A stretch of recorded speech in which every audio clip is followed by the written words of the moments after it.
एकं शास्त्रं देवकीपुत्रगीतम् एको देव देवकीपुत्र एव एको मन्त्र तस्य नामानि यानि कर्मामपि एकं तस्य देवस्य सेवा।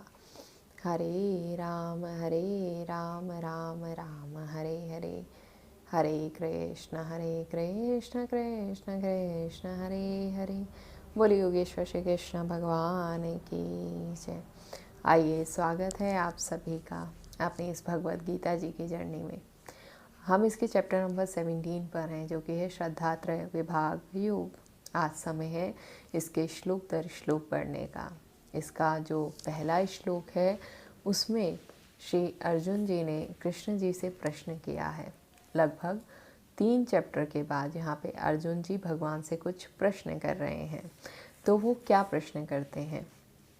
पहले श्लोक में अर्जुन जी कृष्ण जी से कहते हैं कि हे कृष्ण, जो मनुष्य शास्त्र विधि को त्याग कर श्रद्धा से युक्त हुए देवादि का पूजन करते हैं, उनकी स्थिति फिर कौन सी है? सात्विकी है अथवा राजसी किंवा तामसी? इस प्रकार इसमें 4 प्रकार के लोग आते हैं। पहले प्रकार के लोग जिनमें किसी प्रकार की श्रद्धा ही नहीं है, वो दूर दूर तक किसी भी शास्त्र को ही नहीं मानते हैं, तो फिर श्रद्धा की बात तो उनके विचार में भी नहीं आती है। दूसरे जो अशास्त्रीय श्रद्धावान लोग हैं, तीसरे जो शास्त्रीय श्रद्धावान लोग हैं, और चौथे जो कि दिव्य श्रद्धावान लोग हैं। अब हम इसमें कहें कि इसमें हमेशा शास्त्र शास्त्र शास्त्र शब्द आ रहा है, तो हम शास्त्र की बात ही क्यों कर रहे हैं? उसको हम इस तरीके से समझें कि जैसे कोई डॉक्टर अपनी मेडिकल बुक के बियॉन्ड नहीं जा सकता, उससे हटकर दवा नहीं दे सकता। अगर वो कोई दवाई देता है, इट मीन्स वो मेडिकल बुक में कहीं ना कहीं है। अगर कोई डॉक्टर अपनी मेडिकल बुक के अगेंस्ट जाकर कोई दवाई लिखे, तो क्या वो ऐसा कर सकता है? कोई उससे दवाई लेगा कि एक डॉक्टर बैठ के तांत्रिक विद्या का ज्ञान देकर उसकी दवाई दे रहा है? कोई भी डॉक्टर ऐसा करेगा नहीं, और ऐसा करेगा तो कोई लोग उसको मानेंगे नहीं। तो इसी तरीके से जो शास्त्र हैं वो शास्त्र इज़ लाइक द कॉन्स्टिट्यूशन। जैसे भारत का कॉन्स्टिट्यूशन है, कोई भी उसके बियॉन्ड जाता है तो वो मुस्लिम है, और जो कॉन्स्टिट्यूशन में रहकर उस मुस्लिम को सज़ा देते हैं वो कानून है।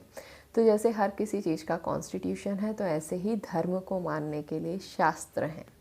तो इसमें शास्त्र का वर्णन आता है। 4 लोगों की चर्चा यहाँ पर हुई है, लेकिन अश्रद्धावान लोगों का तो कहना ही क्या है।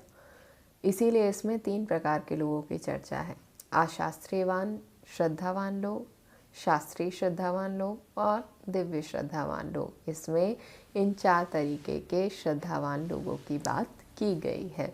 इसके आगे दूसरे श्लोक में प्रभु कह देते हैं कि त्रिविधा भवति श्रद्धा देहिनां सा स्वभावजा सात्विकी राजसी चैव तामसी चेति ताम शृणु। श्री भगवान बोले, मनुष्यों की वह शास्त्रीय संस्कारों से रहित केवल स्वभाव से उत्पन्न श्रद्धा सात्विकी और राजसी तथा तामसी, ऐसे तीनों प्रकार की होती है, उसको तू मुझसे सुन। इसमें भी प्रभु अब अर्जुन जी को कह देते हैं कि मुझसे सुन, शृणु की बात आती है। अब तीनों प्रकार की श्रद्धा सात्विकी, राजसी और तामसी के बारे विस्तृत वर्णन करने जा रहे हैं। उसके बारे में हम अब इसके नेक्स्ट सेशन में जानेंगे। तब तक के लिए श्री राधे।